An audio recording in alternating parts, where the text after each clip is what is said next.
Tune in this month on the Cutter Historical YouTube channel as September will be a September to remember, as many sports will be broadcast. Baseball, we have the OTP Legends League Season 4 alongside PC Replay Baseball at times.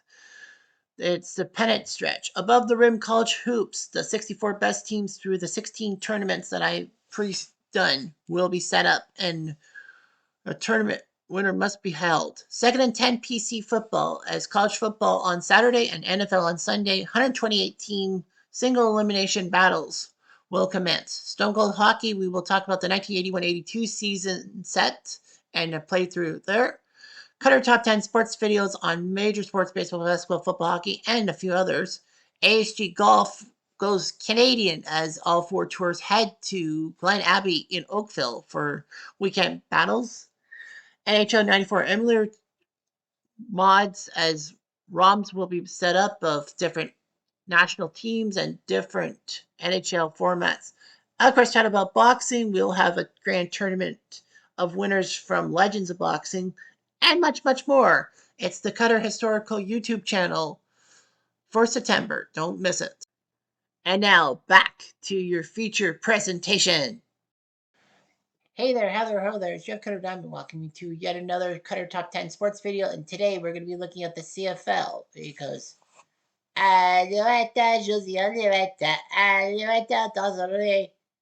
yes, that's right, baby. Wearing the Montreal Alouettes colors for today's video. And we're going to be looking at some CFL videos, and today is the top 10 CFL teams of all time. Now, a lot of people crap on the CFL, especially Americans, but the CFL could be big. I mean, after all, you have like CFL or people who play in the CFL that went to the NFL and all that. Did you forget that Joe Theismann was once a CFLer? Doug Flutie, Warren Moon? Yeah, I would check your traps. Giants fans, Lawrence Tynes used to be in the CFL. Nevertheless, we're going to be looking at the top 10 teams of all time. Number 10 is the 1977 Montreal Alouettes. As biased as you think I am, that this team was very good and all that. The Alouettes were getting back to resurgence. In the 50s, they were a foreign and Edmonton side. And in the 70s, they were coming back to being the Eastern powerhouse that they were a couple decades later. 1977 was big because Montreal had a quarterback problem with Joe Barnes and Sonny Wade trying to be the pivotal QB, but a great defense led by Junior Ayu and coached by future Buffalo Bills legend Marv Levy, who is 100 years old, by the way. The Alouettes were prime for things. They hosted the Grey Cup at Stade Olympique, or Olympic Stadium in Montreal, when it was an uncovered baseball stadium. It didn't have the roof. Thanks to an ice storm the day before, the Alouettes crushed Edmonton 41-6 because they used staples in their shoes. That's why we call it the staple game.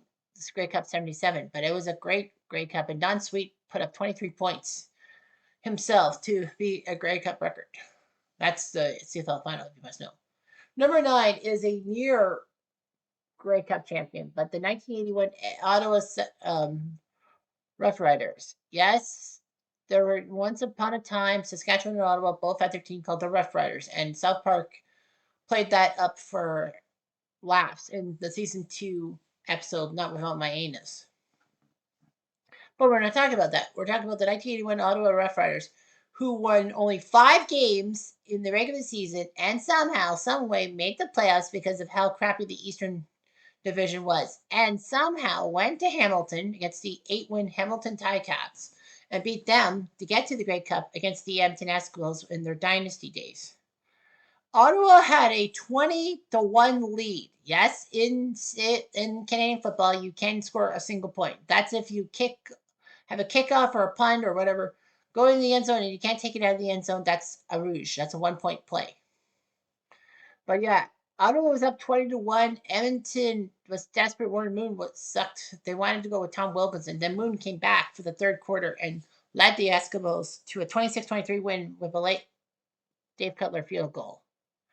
Ottawa actually got robbed in the 80-win Grey Cup as a controversial double pass interference call was called on a play when Ottawa's Tony Gabriel was accused of doing his bit of the pass interference, which if he had not done it, then it would have been a 15-yard penalty on Edmonton. But Ottawa was pissed off, and rightfully so. Number 8 is the 1996 Toronto Argonauts, the return to greatness. The Argos were decent in 1991, with Candy, McNeil, and Gretzky being the owners. But then Toronto fell in a tailspin. Rocket Ishmael was basically a little bit of a diva and all that. John Kennedy died, and there were a lot of problems. The 96 Argos revitalized the city. Pinball Clemens was a great running back at the time. Doug Flutie was picked up from Calgary because Calgary could not pay him the money and all that. So Toronto took a chance on him. And Don Matthews, who was the head coach of the Baltimore Stallions, who won the 1995 Grey Cup, moved to Toronto to become the Argos head coach. They dominated the CFL, beat Montreal in the conference finals, and won 15 games, winning the Grey Cup in one of the greatest Grey Cups of all time, in 96, the 43-37 win over Edmonton. Played in a massive snowstorm in Hamilton and all that, led by a few great plays. But yeah, Flutie's leadership and the Argos' explosive offense helped them win the Grey Cup. And then the next year, they repeated as Grey Cup champs, and then Doug Flutie decided to head to the NFL, breaking my heart, forcing me to switch from the Argos to late Alouettes. Although I could have went to Calgary. Number 7, the 2016 Ottawa Red Blacks. This was a sign of rebirth. The Ottawa Rough Riders were running low, and by 1996, the team was out of the league. Ottawa could not support the CFL. They tried again in the mid-2000s with the Ottawa Renegades, and then fell flat again, and again missed some time in the CFL. But then by 2013, they were a new team, the Ottawa Red Blacks. And Ottawa shocked everyone 3 years later in 2016 by going to the Grey Cup and upsetting the Calgary Stampeders in overtime to win the Grey Cup. So it was just amazing. Henry Burris and company with the big win, going to overtime in Toronto, I think the game was, and then winning in overtime against Calgary. But they proved themselves great. Number 6 is the 1987 Edmonton Eskimos.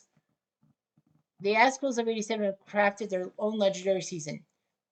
Of course, the Grey Cup would be celebrating its 75th anniversary in 1987 in British Columbia. Edmonton had their relentless defense, clutch plays, adversity, and of course the Grey Cup, led by Pinball Clemens' 100-plus yard missed field goal for a touchdown happening. And then a late field goal by Hank Olisic to win the game for Edmonton over Toronto, one of the great Grey Cups of all time. It was very dramatic, and Edmonton proved themselves worthy. Number 5 is the 2009 Montreal Alouettes. Of course, I got to go back to the Alouettes on this one. They were pretty impressive. Montreal, by 2000, were a team to be reckoned with in the East and would frequently be affording other team sides to make the Grey Cup and all that. But in 2002, Montreal did win the Grey Cup, and then they fell flat. They could get to the Grey Cup, but choke in it. In 2009, Anthony Calvillo was the quarterback. Mark Trestman, former future Bears coach, I should say, was the main guy, and Calvillo was a great player. Montreal proved themselves worthy with a blowout over the Argos in the Eastern Final, and then they took on Saskatchewan in the final.